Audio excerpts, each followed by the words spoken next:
আজকের প্রথম প্রশ্ন, নিচের কোন বিবৃতিটি সঠিক? তাহলে সঠিক বিবৃতি আমাদের খুঁজতে হবে। প্রথমের বিবৃতি কি দেওয়া আছে? শূন্য মাধ্যমে আলোর গতি 3 × 10⁸ একদম সঠিক বলেছে।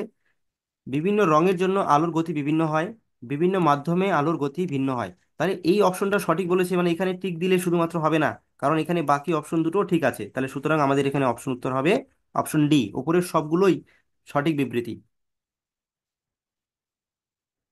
প্রশ্ন নম্বর 2, আলোর লাফালোর ঘটনাকে কি বলা হয়?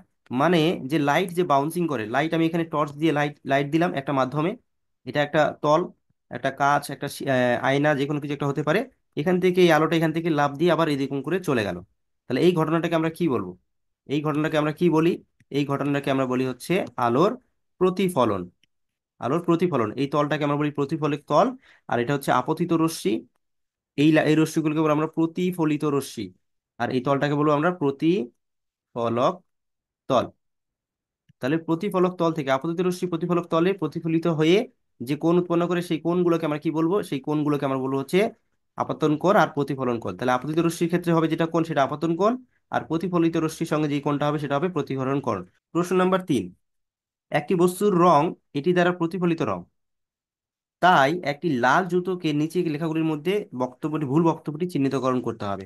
তাহলে একটি রং, একটি বস্তুর রং যদি আমরা দেখতে পাই লাল রং, তার মানে সেটা দ্বারা কি হচ্ছে? সেই রংটা প্রতিফলিত হচ্ছে, তবে সেটাকে আমরা লাল রং দেখতে পাচ্ছি।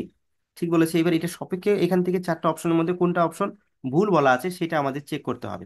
বলেছে সাদা আলোতে লাল দেখাবে কাকে? লাল জুতোকে। তাই বলেছে একটি লাল জুতোকে সাদা আলোতে কি দেখা যাবে? লাল দেখা যাবে। ঠিক বলেছে। কেন? কারণ এটি লালকে প্রতিফলিত করে এবং অন্যান্য সমস্ত রঙকে শোষণ করে নেয়। তাহলে অপশন এ ঠিক বলেছে। আমাদের খুঁজতে হবে ভুল কোনটা বলেছে। লাল আলোতে লাল দেখা যাবে, লাল জুতোকে লাল আলোতে লালই দেখা যাবে, যেহেতু এটি তার উপরে পড়া লাল আলোকে প্রতিফলিত করবে, সঠিক বলেছে। সবুজ আলোতে কালো দেখা যায়, এটাও আমরা ঠিক করেছি। তাহলে লাল রঙের কোনো গোলাপ ফুলকে যদি আমরা সবুজ রঙের চশমা দিয়ে দেখি তাহলে সেটাকে কালো দেখতে পাই। তাহলে এটা এখানে ঠিক বলেছে, সবুজ আলোতে লাল রঙের জুতো হোক বা যা হোক সেটাকে আমরা কালো দেখতে পাবো।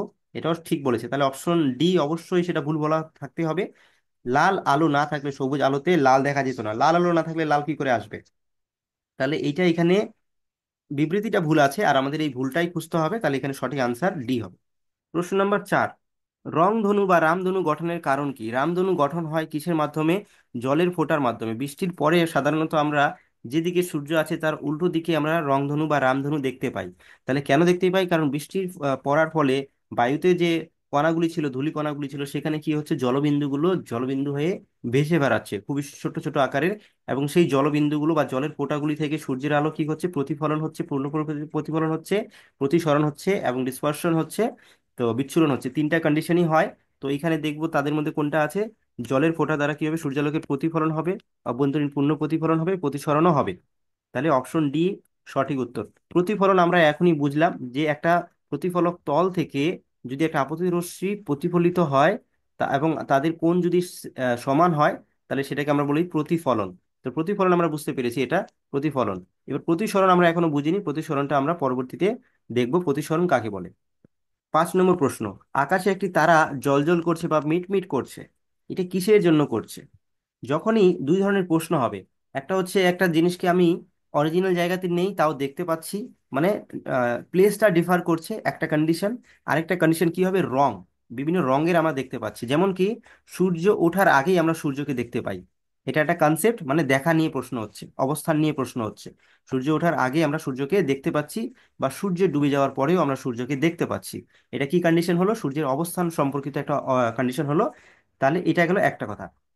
2 নম্বর কথা কি? 2 নম্বর কথা হচ্ছে রঙের দেখা যাবে, কালার বলবে। যেমন সূর্য ওঠার আগে বা সূর্য যখন সূর্য অস্ত যায় তখন একটা লাল রঙের আভা সৃষ্টি হয়, বা যখন সূর্যের উদয় হয়, সূর্যোদয়ের সময় আমরা কি একটা লাল রঙের আভা দেখতে পাই। তাহলে লাল রং দেখতে পাচ্ছি, লাল রং দেখতে পাচ্ছি, একটা রঙের কনসেপ্ট গেল। তাহলে রং হলে কি হবে? আর এই অবস্থান সম্পর্কিত প্রশ্ন যদি আসে তাহলে সেক্ষেত্রে আমাদের কি হবে? যখনই আকাশে একটি তারাকে আমরা জল জল করছে মানে দেখতে পাচ্ছি, তার মানে কি দেখতে পাচ্ছি? আকাশে একটা যদি এরকম করে তারা থাকে, আমরা যদি এখান থেকে দেখি, আমরা এখান থেকে যদি দেখি, তাহলে কিভাবে দেখছি আমরা এখানে বায়ুমণ্ডলে বিভিন্ন ধরনের ধূলিকণা, বালুকণা, বাতাসের মধ্যে বিভিন্ন ধরনের কণিকা আছে। তো এই কণিকার মাধ্যমে ভেদ করে ফাঁকা জায়গা যখন পাচ্ছি তখন আমরা তারাটাকে দেখতে পাচ্ছি। আবার এই কণিকাগুলি এদিকে যদি একটা সঙ্গে অপর সঙ্গে এরকম করে একটা যদি পর্দার মতো সৃষ্টি হয়ে যায়, সেই মুহূর্তে আমরা আবার দেখতে পাচ্ছি না। আবার যেহেতু বাতাসটা কি হচ্ছে, মানে বায়ুমণ্ডলটা কন্টিনিউয়াস মুভ করছে, সেটা স্থির অবস্থাতে নেই। তাহলে কন্টিনিউয়াসলি বাতাসের একটা গতি আছে। তার জন্য কি হচ্ছে, কখনো কখনো মানে আমরা এই ফাঁকা জায়গা তো পাবোই পাবো, তার মানে দেখতে পাচ্ছি তারাটাকে স্পষ্ট কনস্ট্যান্টলি দেখতে পাই না। কখনো কখনো দেখি জ্বলছে, কখনো কখনো দেখি জ্বলছে না, মিন্স কখনো কখনো তারাটাকে আমরা সম্পূর্ণ রূপে দেখতে পাচ্ছি, কখনো অর্ধেক দেখতে পাচ্ছি, কখনো পুরোটাই দেখতে পাচ্ছি না। এতে আমাদের একটা কি ইলুশন তৈরি হচ্ছে, একটা ভ্রম তৈরি হচ্ছে যে তারাটা মনে হয় কেউ সুইচ অফ সুইচ অন করছে, মানে মিট মিট করছে বা জল জল করছে। তাহলে এই কন্ডিশনটা কেন হচ্ছে, এই যে বায়ুর কারণে। তাহলে এই বায়ু যদি না থাকতো তাহলে তারাকে আমরা কিন্তু কনস্ট্যান্ট দেখতে পেতাম। যেমন এই বায়ুমণ্ডলের উপরে যদি আমরা মহাকাশে চলে যাই, মহাকাশ থেকে যদি আমরা চাঁদকে দেখি বা অন্য কোনো গ্রহকে দেখি বা অন্য কোনো তারামণ্ডলকে দেখি, সেক্ষেত্রে কিন্তু এই কন্ডিশনটা আর হবে না। কেন হবে না? কারণ সেখানে কোনো মাধ্যম নেই বলে। তাহলে আমরা পৃথিবী পৃষ্ঠ থেকে দেখলে এই কন্ডিশনটা হচ্ছে। তাহলে এটা কিসের জন্য হচ্ছে? এই বায়ুতে কি হচ্ছে, এই বায়ুতে যে আমাদের রেট আছে এরকম করে ডিফারিং হচ্ছে। আর এটাকে কি বলা হয়? এটাকে বলা হয় প্রতিসরণ। তাহলে এই প্রতিসরণ বলেছিলাম আমরা এখন শিখবো। তাহলে প্রতিসরণ হচ্ছে এই প্রতিসরণ যখন এরকম করে একটা জায়গায় আসবে, এবং এখান থেকে এটা কি একটা মাধ্যম, যে কোনো মাধ্যম বলতে কি এখানে মনে করো, এখানে ধরলাম যে বায়ু আছে, হ্যাঁ না, বাতাস আছে, নর্মাল মাধ্যম আছে। আর এখানে ভিতর নিচে আছে হচ্ছে জল, নিচে আছে জল। তাহলে জল জল আছে। এবার এই বায়ু থেকে যখন জলে প্রবেশ করবে তখন এটা স্ট্রেট লাইনে আর যাবে না, এই সোজা সোজা লাইনে যাওয়ার কথা ছিল, কিন্তু এই সোজা লাইনে যাবে না। কোন দিকে যাবে? হয় এদিকে বেঁকে যাবে, নয় এদিকে বেঁকে যাবে। তাহলে সোজা যাবে না। এবার কোন দিকে বেঁকে যাবে সেটা কিসের উপরে ডিপেন্ড করবে? কোন মাধ্যম থেকে কোন মাধ্যমে যাচ্ছে সেটার উপরে ডিপেন্ড করবে। যদি লঘু মাধ্যম থেকে ঘন মাধ্যমে যায় তাহলে এরকম বেঁকে যাবে, আর যদি ঘন মাধ্যম থেকে লঘু মাধ্যমে যায় তাহলে এইভাবে বেঁকে যাবে। লঘু মাধ্যম আর ঘন মাধ্যমের কনসেপ্ট কি? লঘু মানব মাধ্যম হচ্ছে যেই মাধ্যমটা একটু হালকা তুলনামূলক, যেই মাধ্যমের সাথে আমরা তুলনা করছি সেই মাধ্যমের তুলনায়, যেখানে এরকম, এখানে কি আছে, এখানে আমরা বললাম বায়ু, আর এখানে বললাম জল। তাহলে কোনটা ঘন হবে? তাহলে ঘন অবশ্যই জল হবে, এবং লঘু হবে বায়ু। তাহলে এটা লঘু মাধ্যম, এটা ঘন মাধ্যম, তার জন্য এইভাবে বেঁকে গেল। তাহলে এটাকে কি বলবো আমরা? প্রতিসরণ। তাহলে প্রতিসরণে কি হচ্ছে, দুটো মাধ্যম আসছে। আর প্রতিফলন কি হচ্ছিল? সেম সেম মাধ্যম, মানে যেই মাধ্যম থেকে বায়ু মাধ্যমে ফেরত যাচ্ছে, বা জলের মাধ্যম থেকে জলের মাধ্যমেই ফেরত আসছে। তো এটাকে বলবো আমরা হচ্ছে প্রতিফলন। আর এখানে এটা বলছি আমরা প্রতিসরণ। তাহলে যখন কোনো কিছুর অবস্থান সম্পর্কে বলছে, যে তারাটাকে আমরা মিটমিট করছে দেখতে পাচ্ছি, এবং সূর্য যখন এখানে ডুবে গেছে, সূর্য যখন ডুবে গেছে তাও আমরা সূর্যটাকে দেখতে পাচ্ছি যে এখানে মনে হয় আছে। এটা কেন দেখতে পাচ্ছি? বা সূর্য যখন নিচে আছে এখনো উঠেনি, সূর্য এবারে উঠবে, তখন আমরা সূর্যটাকে দেখতে পাচ্ছি যে সূর্য উঠে গেছে। এই ভ্রমটা কেন তৈরি হচ্ছে? তাহলে এটা হবে প্রতিসরণের জন্য। কেন? অবস্থান বলেছি। তাহলে অবস্থান, এই সমস্ত রিলেটেড যখন প্রশ্ন আসবে তখন সেটাকে প্রতিসরণ বলবো। তাহলে প্রতিসরণ কমপ্লিট হলো। তাহলে আকাশে একটি তারা জ্বলজ্বল করছে, কারণ কি? কারণ হচ্ছে বায়ুমণ্ডল দ্বারা আলোর প্রতিসরণ। তাহলে প্রতিসরণ এখানে আমাদের সঠিক উত্তর হবে। আর কালার হলে কি হবে, যখন প্রশ্ন আসবে তখন বলবো। প্রশ্ন নাম্বার 6, আলো বাতাসের তুলনায় কাছে ধীর গতিতে ভ্রমণ করে কেন? আলো আর শব্দ দেখি। এখানে যদি শব্দ থাকে, শব্দ কি হবে? শূন্য মাধ্যমে শব্দ ট্রাভেল করতে পারে না। আর আলো শূন্য মাধ্যমে সবচেয়ে বেশি স্পিডে ট্রাভেল করে, কত? 3 × 10⁸ স্পিডে। এবারে মাধ্যম যত ঘন হবে, মাধ্যম যত ঘন হবে তত আলো কিন্তু কম স্পিডে যাবে, বাধাপ্রাপ্ত হচ্ছে, তার জন্য স্পিডটা তার, গতিটা তার কমে যাচ্ছে। কিন্তু শব্দের ক্ষেত্রে সেটা হয় না। শব্দ কি হয়? যত বেশি ঘন মাধ্যম হবে তত সে স্পিডে যাবে। তাহলে শব্দ কি হবে? যত ঘন মাধ্যম হচ্ছে তত সে স্পিডে যাবে। তার জন্য শব্দ কাঠের, একটা কাঠের যদি লাঠি থাকে, সেটা দিয়ে যত স্পিডে যাবে, বা বায়ু মাধ্যমে যত স্পিডে যাবে, তার থেকে বেশি এটা যদি স্টিলের হয় বা আয়রনের হয়, সেখানে আরো বেশি স্পিডে যাবে। কিন্তু লাইটের ক্ষেত্রে উল্টো, লাইট যদি যত শূন্য মাধ্যম হবে তত ম্যাক্সিমাম স্পিড, শূন্য মাধ্যমের পরে যত মাধ্যমকে আমি ঘন করতে থাকবো তত তার স্পিড কমতে থাকবে লাইটের। তাহলে বাতাসে যে পরিমাণ স্পিডে লাইট বা আলো প্রবাহিত হবে, সেই একই স্পিডে কি জলের মধ্যে হতে পারবে? জলের মধ্যে হতে পারবে না। কেন? কারণ বায়ুর থেকে বেশি বাধা জলে আছে। একইভাবে যদি আমি কাঁচে বলি, তাহলে কাঁচ তো আরো ঘন, জলের থেকেও ঘন। তাহলে এখানে আরো বাধাপ্রাপ্ত হবে, তার মানে বায়ুর থেকে কাঁচে অনেক বাধাপ্রাপ্ত হবে। কেন হচ্ছে তাহলে বাধাপ্রাপ্ত? তাহলে আমরা দেখতে পেলাম যে আলো যেহেতু শূন্য মাধ্যমে সর্বাধিক স্পিডে ট্রাভেল করে, যত মাধ্যম যত ঘন হবে তত তার স্পিড কমে যায়, তার জন্য কি হচ্ছে? এই কেসটা হচ্ছে। আর এটাকে আমরা একটা অনুপাত দিয়ে ডিনোট করি, একটা অনুপাত দিয়ে ডিনোট করি, সেই অনুপাতটাকে বলা হয় প্রতিসরাঙ্ক সূচক। তাহলে প্রতিসরাঙ্ক সূচক, যার প্রতিসরাঙ্ক সূচক বা প্রতিসরাঙ্কের মান সবচেয়ে কম হবে, তাই সেখানে আলো বেশি স্পিডে যাবে। তাহলে এখানে অপশন কি হবে? বাতাসের প্রতিসরণ সূচক কাচের তুলনায় অনেক কম, অবশ্যই। তাহলে বাতাসের কি আছে, বাতাসের কম আছে, তার জন্য বাতাসের স্পিডে বেশি। আর কাচে বেশি, তার জন্য কাচের স্পিড কম। তাহলে তুলনামূলক ধীর গতিতে যাবে কোথায়, কাচের মধ্য দিয়ে। প্রশ্ন নাম্বার 7, আকাশের রং নীল রঙের হয় কেন? এবারে চলে আসি ওই যে রঙের কনসেপ্টটা, এতক্ষণ কি পড়েছিলাম আমরা, প্রতিসরণ পড়েছিলাম। প্রতিসরণ কোথায় ইউজ করব আমরা? যখন অবস্থান সম্পর্কিত বলবে, একটা জিনিস উপরে আছে দেখা যাচ্ছে নিচে, নিচে আছে দেখা যাচ্ছে উপরে, বা সূর্য এখনো উঠেনি দেখা যাচ্ছে উঠে গেছে, সূর্য ডুবে গেছে দেখা যাচ্ছে ডুবেনি। তো এই কন্ডিশনগুলোতে কি হচ্ছিল, বা আকাশে তারারা মিটমিট করছে, এই সমস্ত উদাহরণ হচ্ছে প্রতিসরণের উদাহরণ। তো আমরা এখন পড়বো যেটা এই যে নীল রং, রঙের কথা চলে আসছে, যখন এই রঙের কনসেপ্ট আসবে তখন সেক্ষেত্রে আমরা করবো হচ্ছে স্ক্যাটারিং। আর স্ক্যাটারিংকে আমরা বাংলায় বলবো হচ্ছে বিক্ষিপ্তকরণ বা বিক্ষেপণ। তাহলে কি হবে, বিক্ষিপ্তকরণ বা বিক্ষেপণ। তাহলে নীল রঙের কি হবে, নীল রং দেখা যাচ্ছে আকাশের কেন?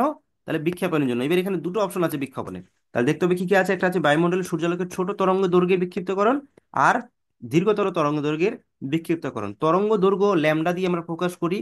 তরঙ্গ দৈর্ঘ্য কার সবচেয়ে কম কার সবচেয়ে বেশি কিভাবে করি আমরা? আমরা রামধনু বা রং ধনু পড়েছিলাম। তো রং ধনুতে কটি রং আছে? রং ধনুতে 7টি রং আছে।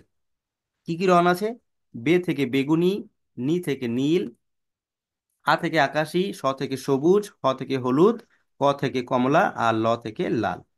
তাহলে বেনিয়া সহ কলা, এই 7টি রং আছে। এবারে যত আমি ডান দিকে যাচ্ছি তত তার তরঙ্গ দৈর্ঘ্য কি হবে, বাড়বে। তাহলে লাল রঙের তরঙ্গ দৈর্ঘ্য সবচেয়ে বেশি হয়, তার জন্য আমরা বিপদ সংকেত হিসাবে লাল রঙকে ইউজ করি।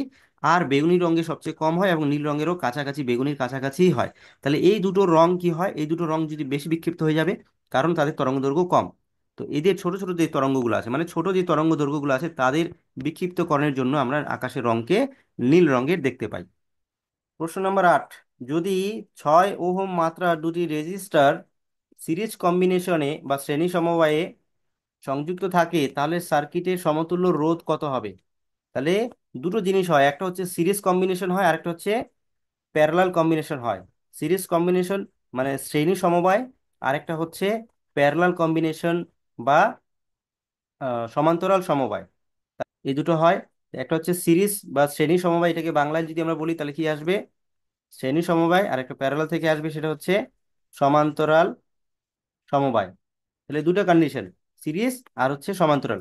সিরিজ কম্বিনেশনে রোধ ইকুইভ্যালেন্ট মানে হচ্ছে সমতুল্য রোধ, আর ইকুইভ্যালেন্ট মানে হচ্ছে সমতুল্য রোধ। এটার সূত্র হচ্ছে R1 + R2 লিখে নিব, +R3 plus dot dot dot, এভাবে চলতে থাকবে। যতটি থাকবে ততটি, যতটি রেজিস্ট্যান্স থাকবে, মানে যতটি রেজিস্ট্যান্স থাকবে সবগুলোকে এরকম ডাইরেক্ট যোগ করতে হবে। আর সমান্তরাল সময় যদি থাকে, তাহলে এটা হবে 1/R ইকুইভ্যালেন্ট, মানে সমতুল্য রোধ সমান হবে 1/R1 প্লাস 1/R2 প্লাস, এরকম করে চলতে থাকবে। তাহলে সমান্তরাল সমবায় হলে আমরা এই সূত্র ইউজ করব, আর শ্রেণী সমবায় হলে উপরের সূত্রটা ইউজ করব। এখানে কোন সমবায় আছে? সিরিজ কম্বিনেশন বা শ্রেণী সমবায় আছে। তাহলে শ্রেণী সমবায় সমতুল্য রোধ বের করতে হলে কি করতে হবে, তাহলে আর ইকুইভ্যালেন্ট ইকালস টু রোধগুলো যোগ করে দিতে হবে। কয়টা রোধ আছে এখানে? দুটি রোধ আছে, তাদের মাত্রা কত, 6 ওহম করে। তাহলে 6 + 6 = 12। তাহলে এত ওহম হয়ে যাবে, আমাদের সঠিক উত্তর এটা। তাহলে আমরা যদি পড়াশোনাটা জানি, মানে ব্যাক এন্ডে কিভাবে হয় এই সূত্রগুলো যদি আমি জানি, তাহলে এই অঙ্কটা দেখলে আমাদের একদমই মুখে হাসি আসবে যে এক এক নাম্বার আমার সিকিউর হয়ে গেল। আর যদি আমরা এগুলো পড়তে না চাই, যেগুলো মাথায় ঢুকছে না, সায়েন্স এত কঠিন, তাহলে গেল, তাহলে 1 নম্বর সহজ নাম্বারটা চলে যাবে। তার জন্য কি করতে হবে, এই টুলস গুলোকে নিজের হাতিয়ার করতে হবে। যেগুলো আমি পারি না, যেগুলো আমি জানি না, সেগুলো তো শেখার জন্য এখানে এসেছি। যেগুলো জানি সেগুলো শিখবো কেন? তাহলে এগুলো আমি জানি না, এগুলো শিখে নিলাম, এগুলো নিজের মধ্যে পুট করতে হবে, এগুলোকে খাতার মধ্যে লিখে বুঝে শুনে পড়াশোনা করতে হবে। তাহলে কি বললাম, শ্রেণী সমবায় যদি হয় তাহলে আর ইকুইভ্যালেন্ট সমতুল্য রোধ সমান হচ্ছে R1 R2 R3 এরকম। আর সমান্তরাল সমবায় বা প্যারালাল কম্বিনেশন যদি হয়, তাহলে সেটা 1/R ইকুইভ্যালেন্ট সমান হবে 1/R1 plus 1/R2 plus 1/R3 plus dot dot dot dot, এভাবে চলবে। এতটুকু স্পষ্ট হলো প্রত্যেকের? প্রশ্ন নম্বর 9, সুপার কন্ডাক্টর হলো সেই পরিবাহী যার ড্যাশ শূন্য। সুপার কন্ডাক্টর, কন্ডাক্টর মানে কি, পরিবাহী। তাহলে এমন একটা পরিবাহী, আদর্শ পরিবাহী, যেটার মধ্যে কোনো বাধা নেই। তাহলে যেটার মধ্যে কোনো বাধা নেই সেটা আদর্শ পরিবাহী, যার মধ্যে কোনো আটকাবে না কিছু। তাহলে তার কি শূন্য হবে, বাধা শূন্য হবে। বাধা মানে রোধ শূন্য হবে, রেজিস্ট্যান্স শূন্য হবে, তাহলে রোধ শূন্য হবে। তারপরে প্রশ্ন 10 নম্বর, সমুদ্রের জলের নীল রঙের কারণ কি? সমুদ্রের জলের নীল রঙের কারণ হচ্ছে জলের যে অণুগুলি আছে, তারা নীল রঙকে শোষণ করতে পারে না, বাকি সমস্ত রঙকে শোষণ করে নেয়। তার জন্য সমুদ্রের জলের রং কি হয়, নীল রং হয়। দুপুরে দিন আমরা সাদা হিসাবে দেখতে পাই, মানে দুপুরবেলা দিনের বেলা আমরা সাদা হিসাবে দেখতে পাই। একদম বিকেল বেলা যদি পড়ন্ত রোদ থাকে তাহলে সেক্ষেত্রে একটু লালচে ভাব দেখা যায় আমাদের দিনকে, কিন্তু দিনের বেলা দুপুর বেলায় আমরা সাদা হিসাবে দেখতে পাই। কেন সাদা হিসাবে দেখতে পাই এখানে সেটা প্রশ্ন বলেছে। অপশন কি দেওয়া আছে দেখো। অপশন আছে আলো কম বিক্ষিপ্ত হয়, সব রং ছড়িয়ে ছিটিয়ে আছে, নীল রং সবচেয়ে বেশি বিক্ষিপ্ত হয়, এবং লাল রং সবচেয়ে বেশি বিক্ষিপ্ত হয়। এখান থেকে সঠিক উত্তর কোনটা হবে? আমাদের সঠিক উত্তর হবে হচ্ছে আলো কম পরিমাণে বিক্ষিপ্ত হয় বলে। নিচের কোন ঘটনাটি সূর্যোদয় বা সূর্যাস্তের সময় সূর্যের লালচে চেহারার উল্লেখযোগ্য অবদান রাখে? কি বলেছে? লাল রং। আমরা কি বলেছিলাম? যদি রঙের কনসেপ্ট আসে, যদি রঙের কনসেপ্ট আসে তাহলে আমরা কি পড়বো? আমরা পড়বো হচ্ছে স্ক্যাটারিং। আর এটাকে বাংলায় কি বলবো? বিক্ষেপণ। যদি রঙের কথা বলে তাহলে এইরকম শর্টকাটে আমরা পড়ছি। তাহলে রঙের কথা আসছে তাহলে স্ক্যাটারিং হবে, স্ক্যাটারিং বা আলোর বিক্ষেপণ। তাহলে সঠিক উত্তর আমাদের এটা হয়ে গেল এইভাবে। এবার যদি অবস্থার কথা বলতো তাহলে সেক্ষেত্রে কি হতো? প্রতিসরণ হতো। প্রশ্ন নাম্বার 13, নিচের কোনটি আলোর বায়ুমণ্ডলীয় প্রতিসরণ দ্বারা সৃষ্টি হয় না? তাহলে প্রতিসরণের দ্বারা সৃষ্টি হয় না কোনটা সেটা খুঁজতে বলেছে। তারারা মিটমিট করে, এখনই আমরা পড়লাম একটু আগে, যেটা প্রতিসরণের জন্য হচ্ছে। আর সূর্য আকাশে বাস্তবের চেয়ে অনেক উঁচুতে দেখা যাচ্ছে, এটাও প্রতিসরণ। প্রকৃত সূর্যোদয়ের 2 বা 3 মিনিট আগে সূর্য আগে থেকে দেখা যাচ্ছে, এটাও প্রতিসরণ। তাহলে অবস্থান সবগুলোই বলছে, এগুলো আমরা সব প্রতিসরণ হবে। আগে থেকে দেখা যাচ্ছে, পরে দেখা যাচ্ছে, উপরে দেখা যাচ্ছে, নিচে দেখা যাচ্ছে, এগুলো সব হচ্ছে প্রতিসরণ। আর তাহলে কোনটা হবে না? সূর্যাস্তের সময় সূর্যকে লাল দেখায়, এটা প্রতিসরণের জন্য হবে না। এটা কিসের জন্য হবে? রঙের কথা কনসেপ্ট বলছে, তাহলে হবে স্ক্যাটারিং বা বিক্ষেপণ। তাহলে এটা আমাদের এখানে সঠিক উত্তর হবে। আকাশে রংধনুতে রঙের বিস্তার মূলত ড্যাশের কারণে হয়। কিসের কারণে হয়? সূর্যালোকের বিচ্ছুরণের কারণে হয়, ডিসপারশনের কারণে হয়। রঙের বিস্তার বলেছে এখানে। রং কোথায় ভাঙে? রং যেভাবে ভাঙে সেটাকে বলা হয় বিচ্ছুরণ। কিভাবে ভাঙে? একটা জলবিন্দু কণা আমরা দেখেছিলাম, জলবিন্দু কণাতে রংধনু কিভাবে সৃষ্টি হচ্ছিল। এখানে অভ্যন্তরীণ পূর্ণ প্রতিফলন হচ্ছিল এবং প্রতিসরণ দুটোই হচ্ছিল। আর সাথে কি হয়? সাথে ডিসপারশন মানে বিচ্ছুরণও হয়। কিভাবে হয়? যখন এটা এটা একটা জলবিন্দু কণা যদি আমি ধরে নিই, এত বড় জলবিন্দু কণা, তাহলে সূর্য থেকে যখন লাইট প্রবেশ করবে এখানে, দিনের বেলাতে করছে, তাহলে এটার এই লাইটটাকে আমরা কি দেখতে পাই? সাদা রঙের দেখতে পাই, মানে সূর্যের আলো সাদা রঙের দেখতে পাচ্ছি। কিন্তু অ্যাকচুয়ালি এখানে কি আছে? এখানে সবগুলো কালার মেশানো আছে। সবগুলো কালার মেশানো আছে। কতগুলো কালার আছে? বেসিক্যালি 7টা কালার আছে। তাহলে 7টা কালার কি কি আছে? বেনি আর সহকলা থেকে আমরা পড়েছিলাম, বেগুনি, নীল, আকাশী, সবুজ, হলুদ, লাল, কমলা, লাল। এই 7টা কালার আছে। এই 7টা কালার কি হচ্ছে, যখন এই জলবিন্দুর মধ্যে প্রবেশ করছে, মানে এই জলবিন্দু, এটাই তো একটা জলবিন্দুকে আমরা বড় করে দেখাচ্ছি। তাহলে এই জলবিন্দুতে যখন প্রবেশ করছে তখন এই জলবিন্দুটা প্রিজমের মতো ব্যবহৃত হচ্ছে। তাহলে প্রিজমের ন্যায় আচরণ করছে, এবং এ কি করবে যখন এটা যাবে, তখন এখান থেকে এরকম করে ভেঙে যাবে। 7টা লাইটে ভেঙে যাবে। কটা লাইটে ভাঙবে? টোটালে 7টা বর্ণতে ভেঙে যাবে। তাহলে এটা কিসের জন্য হচ্ছে? এটাকে বলবো আমরা ডিসপারশন। ইংরেজিতেও থাকতে পারে পরীক্ষাতে, বাংলাতেও থাকতে পারে। তাহলে বাংলা এবং ইংরেজি দুটোই দেখে নিব, ডিসপারশন বা বাংলায় বলবো বিচ্ছুরণ। তাহলে রংধনুতে যে রঙের যে বিস্তারটা হলো, রং যে ভেঙে গেল, সেটা প্রিজমের ন্যায় আচরণ করলো। কে আচরণ করলো? জলবিন্দু কণা। এবং সেটাকে কি বলবো? সেটাকে আমরা বলবো আলোর বিচ্ছুরণ। প্রতিফলন কি জিনিস পড়লাম, প্রতিসরণ কি জিনিস সেটাও পড়লাম। তারপরে প্রশ্ন, লালকে জরুরি বা বিপদ সংকেত হিসেবে আমরা ব্যবহার করি। কেন ব্যবহার করি? কারণ এর তরঙ্গ দৈর্ঘ্য সবচেয়ে বেশি হয় তার জন্য। তাহলে এর তরঙ্গ দৈর্ঘ্য সবচেয়ে বেশি কত? 700 থেকে 750 ন্যানোমিটার। প্রশ্ন নম্বর 16, অপটিক্যাল ফাইবার ড্যাশের নীতিতে ভিত্তি করে কাজ করে। অপটিক্যাল ফাইবার যেগুলো আমরা দেখি ইন্টারনেট ব্যবহার করার জন্য ইউজ করা হয়, যে অপটিক্যাল ফাইবার গুলো আছে, সেই অপটিক্যাল ফাইবার মানে এক ধরনের কাঁচ জাতীয় ফাইবার হয়। সেইখানে কোন হিসাবে কাজ করে? সেটা হচ্ছে প্রতিফলন হিসাবে ওখানে কাজ হয়। কেমন প্রতিফলন হয়? অভ্যন্তরীণ পূর্ণ প্রতিফলন হয়, শুধুমাত্র প্রতিফলন নয়, অভ্যন্তরীণ পূর্ণ প্রতিফলন হবে। একটি পেরিস্কোপ কিসের নীতিতে কাজ করে? পেরিস্কোপে আমরা কি করি? পেরিস্কোপে আমরা অভ্যন্তরীণ পূর্ণ প্রতিফলনের নীতিতে কাজ করি। মরুভূমিতেও কি হয়? অভ্যন্তরীণ পূর্ণ প্রতিফলনই হয়। তাহলে এখন 3টে প্রশ্ন করলাম, 3টে কি হবে? অভ্যন্তরীণ পূর্ণ প্রতিফলন হবে। মরুভূমিতে যে মরুভূমির মরীচিকা সৃষ্টি হয়, যেটা ইলিউশন সৃষ্টি হয়, সেটা কিসের জন্য হয়? আলোর অভ্যন্তরীণ পূর্ণ প্রতিফলনের জন্য হয়।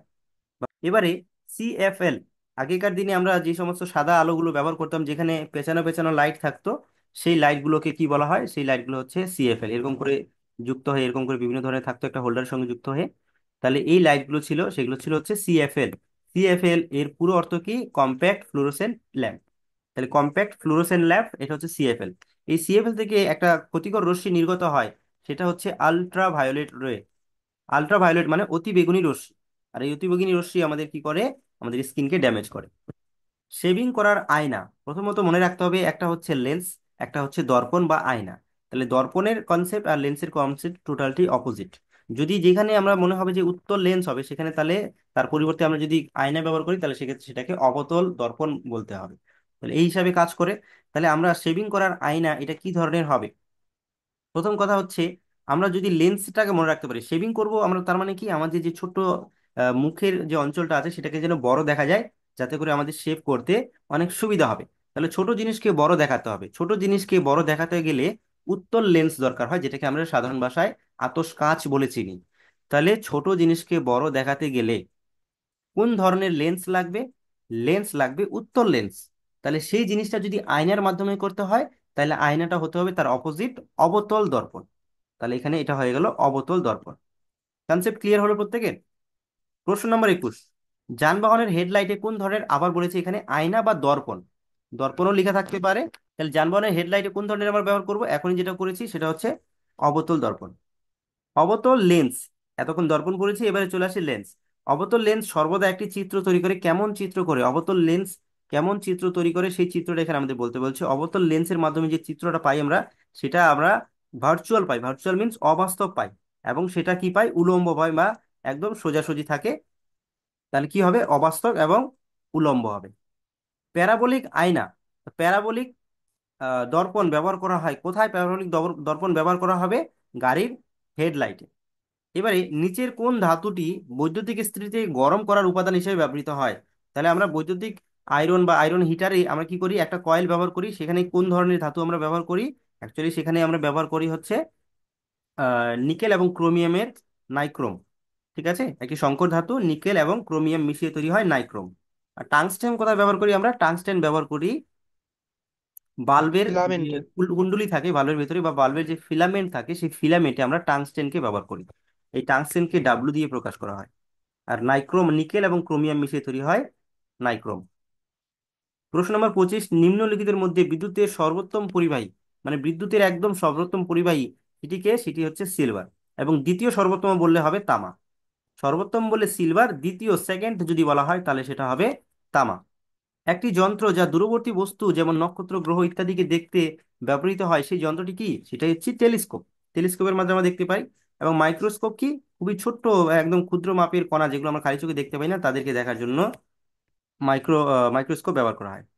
মায়োপিয়া এবং ড্যাশ একই রকমের, মানে মায়োপিয়াকে আমরা আরেকটা নামে চিনি, সেটাকে কি বলি? আমরা শর্ট সাইটেডনেস। তাহলে শর্ট সাইটেডনেস বা নিকট দৃষ্টি দোষ। তাহলে নিকট দৃষ্টি দোষ মানে হচ্ছে মায়োপিয়া, এটা মাথায় রাখতে হবে। নিকট দৃষ্টি দোষ কথার অর্থ কি? কথার অর্থ হচ্ছে মায়োপিয়া, যে সমস্ত মানুষের মায়োপিয়া হয়েছে বা নিকট দৃষ্টি হয়েছে, তারা কাছের জিনিসকে স্পষ্ট দেখতে পায়, দূরের জিনিসকে স্পষ্ট দেখতে পায় না। কিন্তু এখানে লেখা আছে নিকট দৃষ্টি। নিকট দৃষ্টি দোষ, অ্যাকচুয়ালি নিকট দৃষ্টি দোষ মানে নিকট দৃষ্টিটাকে দেখতে পাচ্ছে, আর দূরের লোকে দেখতে পায় না। তারপরে একই, তার উল্টোটা হাইপার মেট্রোপিয়া। মায়োপিয়ার উল্টোটা হচ্ছে হাইপার মেট্রোপিয়া। তাহলে মায়োপিয়া যদি নিকট দৃষ্টি হয়, তাহলে হাইপার মেট্রোপিয়া হবে দীর্ঘ দৃষ্টি বা লং সাইটেডনেস। তার মানে এটা কি হবে? এই রোগ যদি হয়, চোখের রোগ হয়, অবশ্যই এটা চোখের সঙ্গে রিলেটেড। তাহলে চোখের যদি লং সাইটেডনেস বা ফার সাইটেডনেস বা দৃষ্টি দোষ হয়, তার মানে এই যে আমরা দূরের জিনিসকে তো স্পষ্ট দেখতে পাচ্ছি, কিন্তু কাছের জিনিসকে স্পষ্ট দেখতে পাচ্ছি না। আচ্ছা, এবারে দেখো, মায়োপিয়া কি ব্যবহার করে সংশোধন করা যেতে পারে? মানে মায়োপিয়া হয়েছে না হাইপারমেট্রোপিয়া হয়েছে সেটা আমরা দেখতে পাই যে চশমার মাধ্যমে কারেক্ট করি আমরা। তো চশমাতে কি থাকে? চশমাতে লেন্স লাগানো থাকে। তাহলে যাদের মায়োপিয়া হয়েছে তারা দূরের জিনিসকে দেখতে পাচ্ছে না। তো দূরের জিনিসকে যদি দেখতে না পায়, তাহলে সেক্ষেত্রে আমরা যে লেন্সটা ব্যবহার করি সেই লেন্সটা কেমন থাকে? অবতল লেন্স। আমরা দেখেছিলাম যে কারো যখন চশমা, আমরা যদি দেখি চশমার যে কাঁচটা থাকে, কারো চশমাতে কি থাকে? এরকম ডবল সাইডে থাকে, এরকম নিচে একটা এরকম করে আলাদা করে কাচের অংশ থাকে, তাই তো? তাহলে এই অংশটা দিয়ে আমরা কি দেখি? জেনারেলি নর্মাল জিনিস দেখি, মানে কোন জিনিসটা দেখি? দূরের জিনিসটা দেখি। আর এই জিনিসটাকে, যাদের সমস্যা আছে চোখে, তারা কি করে? এই জিনিস, এই যে ছোট যে একটা আলাদা করে এখানে একটা কাচের মতো থাকে, সেটা দিয়ে তারা কি করে? কাছের জিনিসকে দেখে। তাহলে কাছের জিনিস দেখে মানে কি? এটা কিসের হিসাবে কাজ করে? এটা আতশ কাচের মতো কাজ করে। তাহলে এটা কোন লেন্স? তাহলে এটা হচ্ছে উত্তল লেন্স। ঠিক আছে। তাহলে যারা কাছের জিনিস দেখতে যাদের অসুবিধা হয়, তাদের জন্য কি লাগবে? তাহলে উত্তল লেন্স। আর যারা দূরের জিনিস যাদের দেখতে অসুবিধা হয়, তাদের জন্য কি লাগবে? অবতল লেন্স। তাহলে এইভাবে মনে রাখা যায়। তাহলে মায়োপিয়া কারেক্ট করতে কোন লেন্স লাগবে? অবতল লেন্স, ইংরেজিতে বলা হয় কনকেভ লেন্স। আর একইভাবে তাহলে হাইপার মেট্রোপিয়া যদি বলা হতো, এই যে এখানে বলা আছে পরের প্রশ্নতে, হাইপার মেট্রোপিয়া সংশোধন করতে কোন লেন্স ব্যবহার করব তাহলে আমরা? তাহলে সেক্ষেত্রে আমরা উত্তল লেন্স ব্যবহার করব। কারণ হাইপারমেট্রোপিয়া হয়েছে মানে আমি দূরের জিনিস দেখতে পাচ্ছি, কাছের জিনিস দেখতে পাচ্ছি না, কারণ আমাদের যে ফোকাল লেন্থটা আছে সেটা অ্যাডজাস্ট নেই।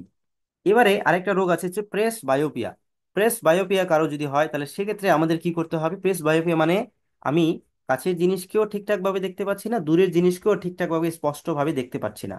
তাহলে এই দুটোই হচ্ছে, তার মানে কি দুটো লেন্সই আমার লাগবে। কোন দুটো লেন্স লাগবে? এই উত্তর লেন্স আর অবতল লেন্স। তাহলে দুটো লেন্সই একটা লেন্সের মধ্যে যদি থাকে তাহলে সেই লেন্সটাকে আমরা বলি হচ্ছে বাইফোকাল লেন্স। তাহলে প্রেস বায়োপিয়া যদি হয় তাহলে সেক্ষেত্রে আমরা কোনটা পরবো, কোনটা চশমা পরবো? তাহলে সেটা হচ্ছে বাইফোকাল লেন্স যুক্ত চশমা পরবো।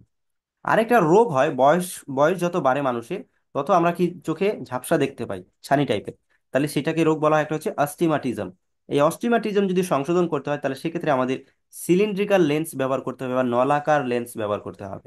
তাহলে সিলিন্ড্রিক্যাল লেন্স বা নলাকার লেন্স ব্যবহার করতে হবে। এবার 33 নম্বর প্রশ্ন, নিচের কোনটি মৌলিক রং নয়? মৌলিক রং তিনটা হয়, আর, জি, বি, রেড, গ্রিন এবং ব্লু। তাহলে এই RGB বাদে যেটা আছে সেটা মৌলিক রং নয়, কালো মৌলিক রং নয়। তাহলে লাল, নীল এবং সবুজ মৌলিক রং। এবারে বলেছে নিচের কোন রংটি সবুজ রঙের পরিপূরক রং?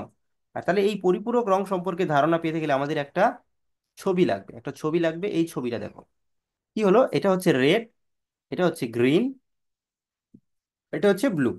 এই তিনটে রং আছে। এবার এই রেড রং আর গ্রিন মানে লাল এবং সবুজ রং যদি আমরা মিশিয়ে দিই তাহলে সেক্ষেত্রে কি রং তৈরি হবে? হলুদ রং তৈরি হবে। ওকে, তাহলে কি রং তৈরি হবে? হলুদ রং। লাল এবং সবুজ যদি মেশাই আমরা সেক্ষেত্রে কি রং হয়? হলুদ রং তৈরি হয়। আর রেড এবং ব্লু যদি আমরা মিশিয়ে দিই তাহলে সেক্ষেত্রে কি রং তৈরি হবে? এখানে ম্যাজেন্টা তৈরি হবে রং। তাই কি কালার তৈরি হবে? ম্যাজেন্টা।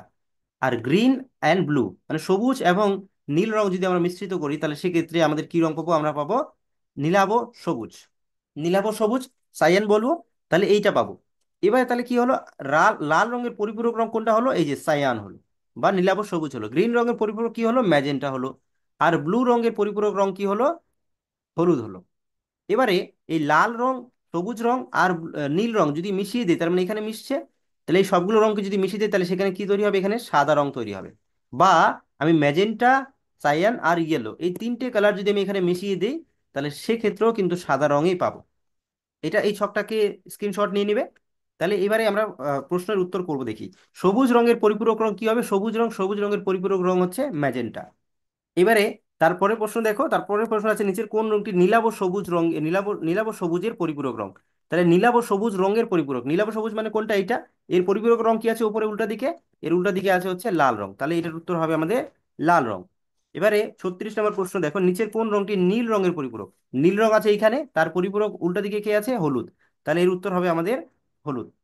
তারপরের প্রশ্ন দেখো, টেলিস্কোপে কোন ধরনের লেন্স ব্যবহার করা হয়? আমরা একটু আগে দেখেছিলাম টেলিস্কোপে কোন ধরনের লেন্স ব্যবহৃত হবে আমাদের? উত্তর লেন্স। একটি ইলেকট্রনের চার্জ কত? আমরা জানি পরমাণুতে, পরমাণুতে কি কি থাকে? একটা পরমাণুতে ইলেকট্রন থাকে, প্রোটন থাকে আর নিউট্রন থাকে। ইলেকট্রন হচ্ছে ঋণাত্মক, প্রোটন ধনাত্মক এবং এটি হচ্ছে নিউট্রাল, নিউট্রন হচ্ছে নিউট্রাল। তাহলে ইলেকট্রনের আধান, এটা কি বলবো আমরা? আধান। আধানকে বাংলা আধান বলবো, ইংরেজিতে বলি এটাকে চার্জ।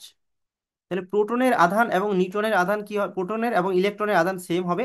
আর নিউট্রনের আধান কি হবে? নিউট্রাল হবে, মানে আধান কত হবে? শূন্য হবে। আধান শূন্য। নিউট্রন হচ্ছে আধানবিহীন মানে আধান শূন্য হয়। ইলেকট্রনের কত হয়? নেগেটিভ হয়। আর প্রোটনের পজিটিভ হয়। তার মান কত হয়? 1.6 × 10⁻¹৯ কুলম্ব। কিন্তু ইলেকট্রন যেহেতু নেগেটিভ তার জন্য এখানে ধরবো তাহলে -1.6 × 10⁻¹৯ কুলম্ব।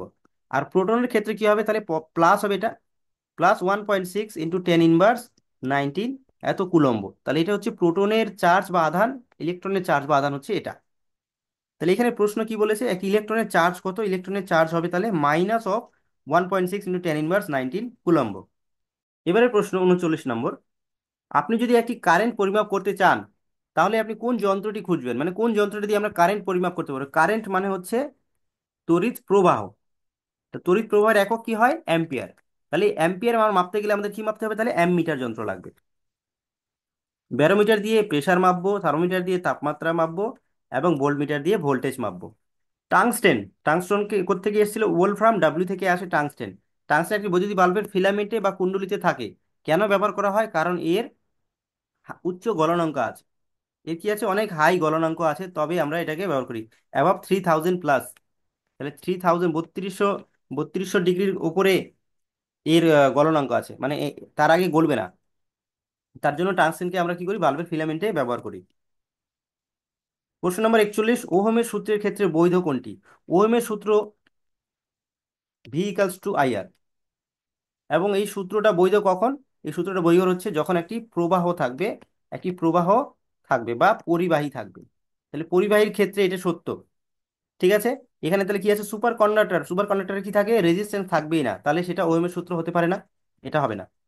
অন্তরক মানে ইনসুলেটর, ইনসুলেটর মানে হচ্ছে শুধুমাত্র রেজিস্ট্যান্স থাকবে, আই থাকবে না, কোনো কারেন্ট পাস হবে না। ইনসুলেটর মানে কি, একদম বাধা, একদম এই পার থেকে ওই পারে কিচ্ছু যাবে না। তার মানে কি, আর এর পরিমাণটা এতটা বেশি যেখানে কোনো কারেন্ট প্রবাহী হবে না, তাহলে সেটাও ওহমের সূত্র বলছে না। সেমিকন্ডাক্টর মানে হচ্ছে অর্ধ পরিবাহী।